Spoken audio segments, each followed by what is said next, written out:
ఇప్పుడైన తర్వాత దేశమంతా షాక్, వణికిస్తున్న కొత్త రకం వైరస్ వివరాలు వీడియోలో తెలుసుకుందాం. వీడియో పూర్తిగా చూడండి, అప్పుడే కంప్లీట్ ఇన్ఫర్మేషన్ అయితే అర్థమవుతుంది. అలాగే ఇంకెవరైనా మన ఛానల్ సబ్స్క్రైబ్ చేసుకోకపోతే వెంటనే సబ్స్క్రైబ్ చేసుకోండి. ప్రభుత్వం నుంచి వస్తున్న లేటెస్ట్ అప్డేట్స్ అన్నీ కూడా ఎప్పటికప్పుడు మన ఛానల్ ద్వారా మీకు తెలియచేయడం జరుగుతుంది. అలాగే వీడియోను ఒక లైక్ చేస్తే మరింత మందికి సమాచారం చేరుతుంది. వివరాల్లోకి వెళ్ళిపోదాం. మహారాష్ట్రలో జీబీఎస్ కలకలం, లక్షణాలివే. మహారాష్ట్రలో జీబీఎస్ కేసులు పెరుగుతున్నాయి. ఇప్పటి వరకు 100 మందికి పైగా దీని బారిన పడినట్లుగా వైద్య వర్గాలు అయితే వెల్లడించాయి. వివరాలు చూస్తే మహారాష్ట్రలోని గిలైన్ బారే సిండ్రోమ్ కలకలం సృష్టిస్తోంది. తాజాగా షోలాపూర్ జిల్లాకు చెందిన ఓ వ్యక్తి మరణించగా అందుకు జీబీఎస్ కారణమని అనుమానిస్తున్నట్లు వైద్య వర్గాలు వెల్లడించాయి. పూణేలో చూస్తే ఇప్పటి వరకు నమోదైన జీబీఎస్ కేసుల సంఖ్య 101కి చేరుకుంది.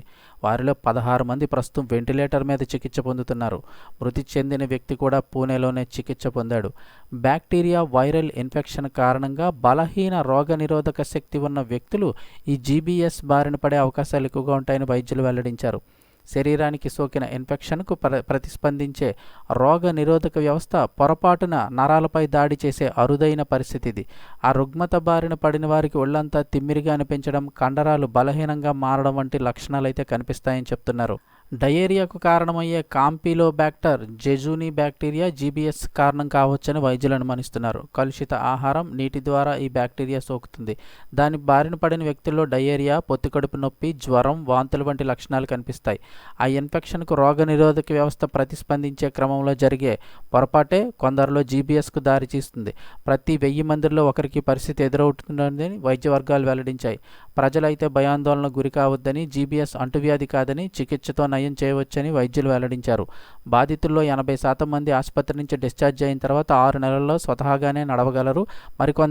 కొందరికి మాత్రం సమయం ఏడాది లేక అంతకంటే ఎక్కువ కూడా కావచ్చని చెప్తున్నారు. ఇక ఈ చికిత్స కూడా ఖర్చుతో కూడుకున్నది. ఇమ్యూనోగ్లోబిన్ ఇంజెక్షన్లు ఒక్కొక్కటి వేలల్లో ఉంటాయి.